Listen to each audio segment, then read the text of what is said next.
Hello, everyone, and welcome to another episode of my podcast, Soul Talk and Psychic Advice.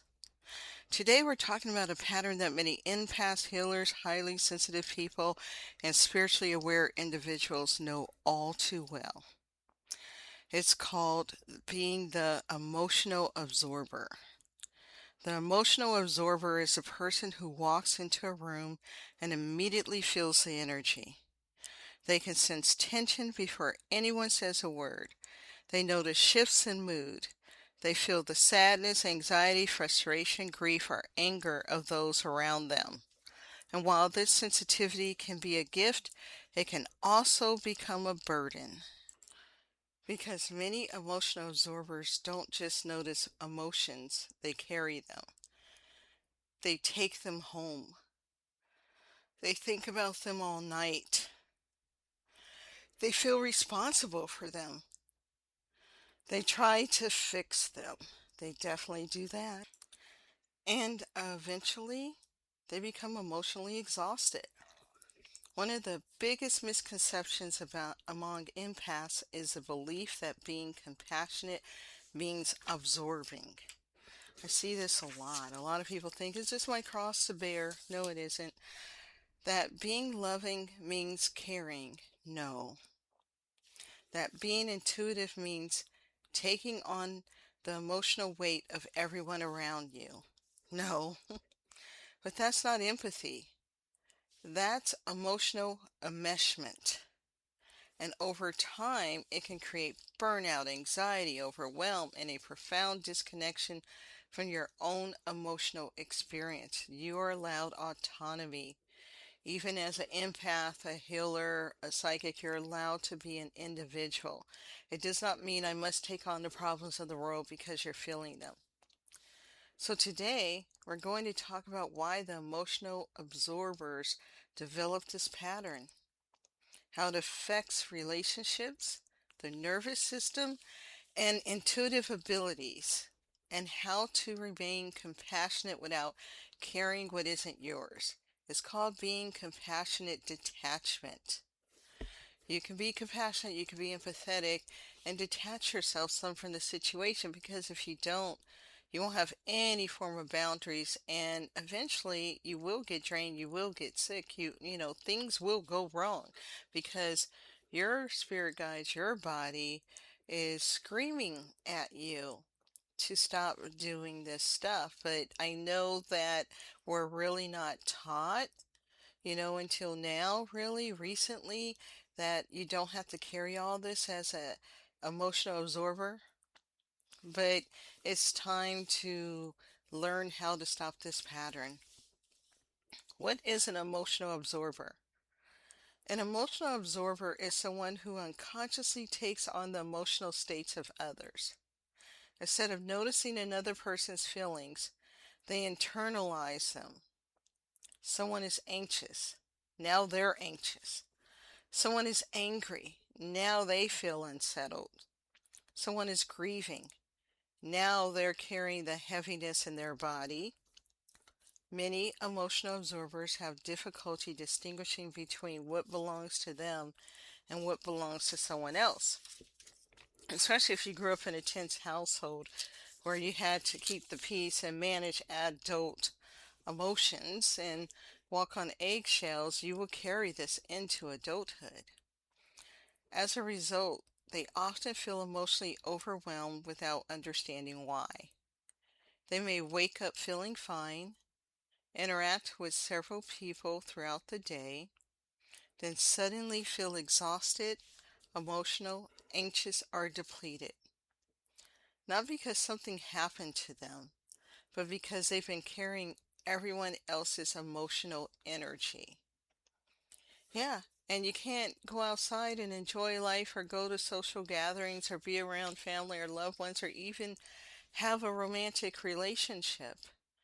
Are you just going to pull away in your relationships? You have to find a way to get a handle on this for yourself. Sensitivity is not the problem. Let's clarify something important.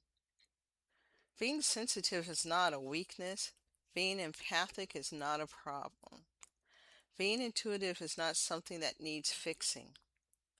Sensitivity is often a gift. It allows you to connect deeply, to understand others, to notice what others miss, to hold compassion, to offer meaningful support. The issue is not feeling, the issue is absorbing. Healthy empathy allows you to witness another person's experience. Absorption causes you to become responsible for it. And there's a huge difference between the two things. And that's what has to be understood. There has to be, more training for just empaths to cope and, really to understand who you are. That's what I do in the Embodied Healer Collective, is help psychic healers, empaths have the boundaries, take care of themselves, regulate their nervous system. These are important things.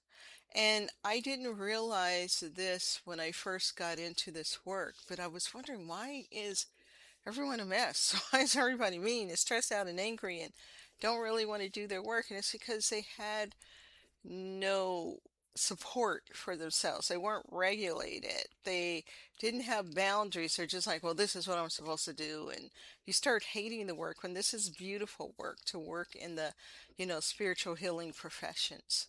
It's a blessing to do so, but you have to take care of yourself first in order for this to work. So if you're working in the field, you need to have, a way to regulate your nervous system throughout the day. You have to have a way to be able to say, I get to take care of me, and that's not selfish. A lot of people expect us healers to be martyrs and suffer and not make money and not take care of ourselves. And you can't do that. Everybody deserves to make a living. Everybody's work is valuable. I don't care what you do, it's valuable. And don't let anybody tell you that you're supposed to sacrifice yourself because you're in a spiritual community. I used to hear that stuff and I challenged them. I said, no, who's going to pay my student loans? Who's going to pay my bills? You have a right to, function and be successful at what you do. But it starts with taking care of yourself. Where the emotional absorber pattern begins. Most emotional absorbers develop this pattern early in life. Many grew up in environments where they became highly attuned to the emotions of others. Perhaps there was conflict in the home. A parent's mood felt unpredictable. A caregiver struggled emotionally. They may have there may have been trauma, instability, addiction, or emotional neglect. The child learns, pay attention, watch for changes, notice moods, stay alert. Sadly, a lot of people grew up in situations like this. That's why there's so many empaths. This is where it comes from. Monitor the emotional environment. That's a lot of pressure for a child. The nervous system becomes hypervigilant because of this. You become highly skilled at reading emotional energy. Not because you wanted to, but because it helped you feel safe. You learned that noticing other people's emotions was important. The problem is that this survival strategy often continues long after the danger has passed. It will follow you into your adult life if you don't do what it takes to rid of this. The hidden belief. If I feel it, I must fix it. Oh yeah, who am I talking to here? At the heart of many emotional absorber patterns is a powerful belief. If I could feel someone's pain, I'm responsible for helping them. And it's like a subconscious knowing or understanding. Or if I understand their suffering, I should carry it. Or if I care about someone, I should take care of their burden. This got me into big financial trouble. This led to one of my bankruptcies. So you think I didn't learn? This belief creates an enormous amount of emotional responsibility. You begin treating compassion and responsibility as though they are the same thing, but they are not. You can care deeply about someone without carrying their pain. You can love someone without taking responsibility for their healing. You can be compassionate without becoming emotionally overwhelmed.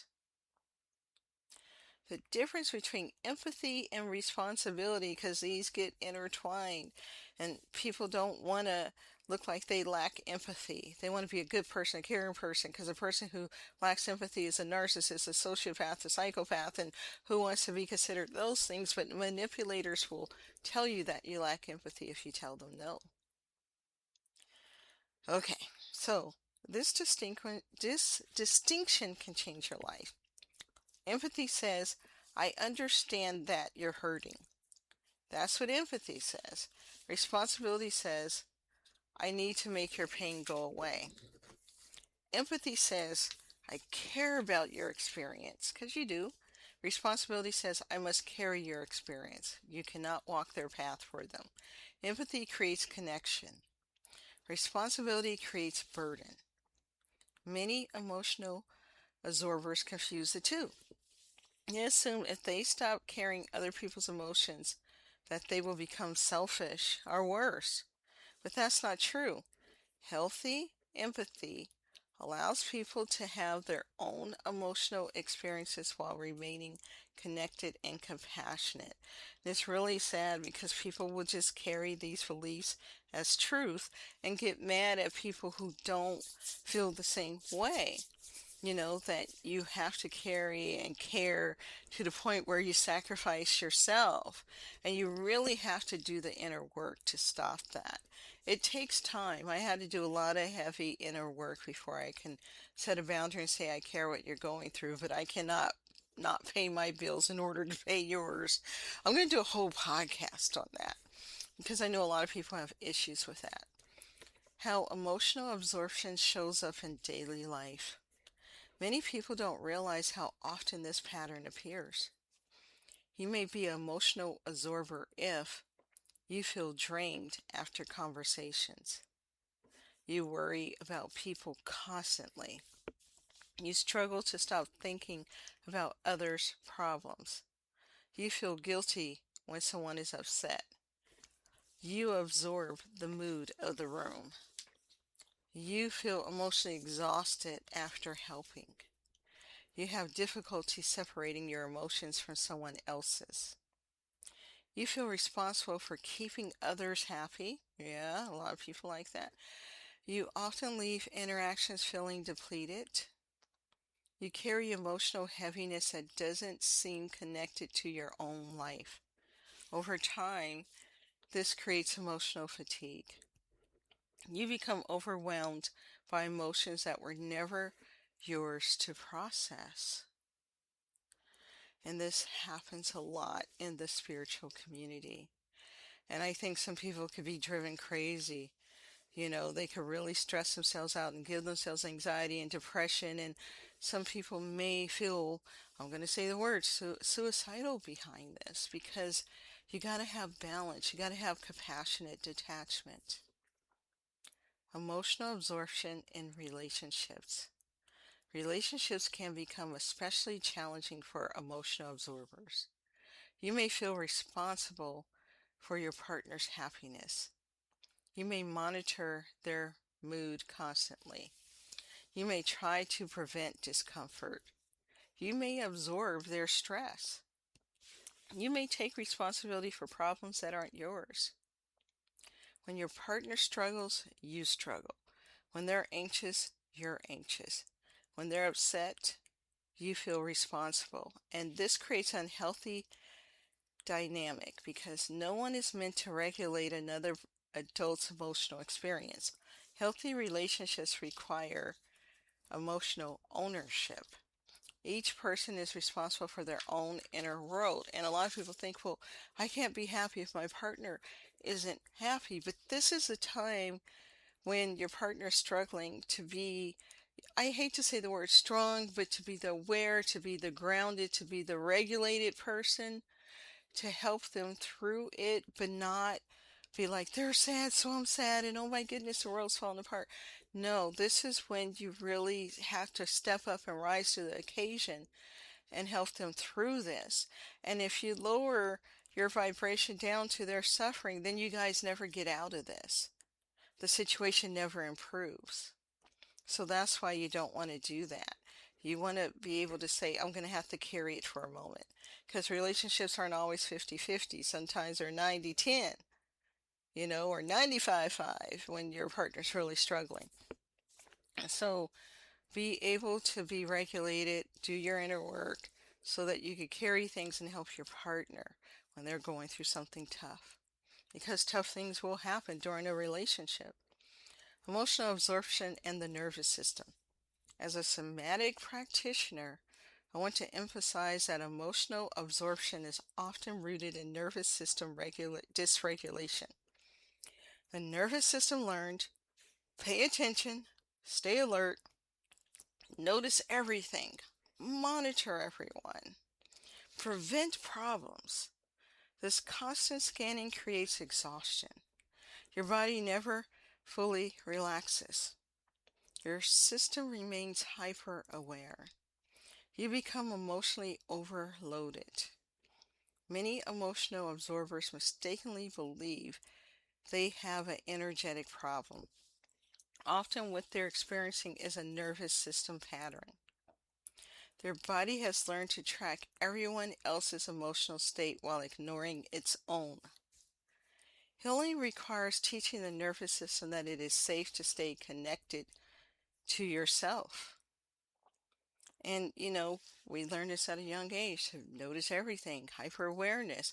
So, we're dysregulated from childhood on up, especially if you're my age group, I'm 55, or even if you're 40 or younger, we didn't really discuss these things. Talk shows didn't move to this level yet. And, people weren't talking about deep stuff, and we weren't talking about how to heal it. It was like, just cope. Life's tough. What do you hear from a lot of Gen Xers and boomers? You hear, well, we just suffer through it, so you just got to learn to do the same thing, toughen up. And yeah, we suffered through a lot of stuff. We were latchkey kids, left alone. And, we did okay, and we learned stuff about responsibility and independence, but a lot of it was not healthy either. So keep that in mind. This toughen up thing can destroy a person. Emotional absorbers and intuition. This is an important topic for psychics, empaths, and spiritually sensitive people. Many people believe emotional absorption is proof of psychic ability. It's not. Intuition and emotional absorption are different. Intuition observes, absorption carries, intuition receives information. Absorption takes ownership. Intuition remains grounded. Absorption becomes overwhelmed.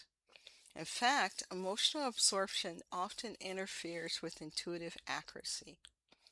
When you're carrying everyone else's emotions, it becomes difficult to distinguish what belongs to you, what belongs to someone else, and what is actually intuitive information. Healthy intuitive work requires strong, energetic, and emotional boundaries. That's what it is. Psychic doesn't mean being frazzled and oh my gosh, something crazy is happening. No, it's usually calmer, more grounded, more centered. It may have fragmented words, but still you'll be able to interpret it when you're regulated. The burnout of being an emotional sponge. Eventually, emotional absorbers burn out. You cannot carry everyone's pain. You cannot heal everyone. You cannot regulate everyone. You cannot save everyone. And when you spend years absorbing emotions that aren't yours, exhaustion becomes inevitable. Many emotional absorbers reach a point where they feel overwhelmed, numbed, detached, resentful, emotionally depleted, and not because they stop caring, but because they've been caring without boundaries. Yes, you must have boundaries. Boundaries doesn't just mean no, it means I'm taking care of myself. I gotta take care of me. I deserve autonomy. Healing the emotional absorber pattern. Let's talk about healing. Number one, ask yourself, is this mine? Whenever you notice a strong emotion, pause and ask, is this mine? Or am I picking up someone else's experience? This simple question builds awareness. Number two, stop equating empathy with responsibility. Remind yourself, I can care without caring. I can love without fixing. I can support without rescuing. Number three, strengthen emotional boundaries. Healthy boundaries are not walls, they're filters. They allow compassion without absorption. Number four, return to your body. Notice your own emotions, your own needs, your own experience. Many emotional absorbers spend so much time focused outward that they lose connection with themselves. 5. Practice nervous system regulation, grounding, breathwork, EFT, somatic exercises, mindfulness, yoga. These tools help your body remain present instead of becoming overwhelmed by external emotions. I am going to close this out. This is a big topic. Let me know if you want me to do a separate school group for just empath survival. And just message me through fan mail or my email, drdonnelly@drdonnelly.com, and let me know. Closing thoughts.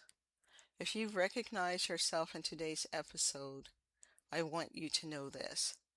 Your sensitivity is not the problem. Your empathy is not the problem. Your compassion is the problem. The challenge is believing that caring requires caring. So the challenge is believing that caring requires caring. Tongue-tied there. It doesn't. You were never meant to hold everyone's pain. You were never meant to fix everyone's suffering. You were never meant to become an emotional sponge for the world. You can be deeply compassionate and still have boundaries. You can be intuitive and remain grounded. You can support others without sacrificing yourself. You can witness someone's pain without making it your responsibility. And perhaps most importantly, you can remain connected to yourself while remaining connected to others. This is where true healing begins. Thank you for joining me today. I appreciate you being here. And have a great day, and I will see you in the next episode.